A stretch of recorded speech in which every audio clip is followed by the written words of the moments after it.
วันคืนที่ผ่าน ก็ไม่รู้อีกนานเท่าไหร่กว่าเราจะได้เจอได้พบกันใหม่ต่อจากนี้ควรทำอย่างไรในวันหนึ่งก็ต้องจากเธอก็รู้ว่าคงทำใจได้ยากในเวลาที่เราอยู่ตรงนี้ก่อนดวงตะวันจะลาลับไปก่อนไฟดวงนี้จะเลือนหายไปฉันจะมีเธออยู่ให้เธอรู้ในใจตลอดก่อนเสียงที่ลมได้พาพัดไปกลับกลายเป็นเสียงแห่งความเงียบงันให้ฉันและเธอได้เก็บความรักที่เรานั้นมีต่อกัน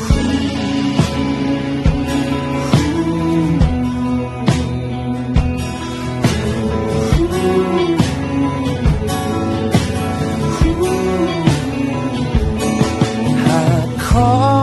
ได้จริงอยากขอเวลาอยู่ตรงนี้ได้เป็นเหมือนเก่า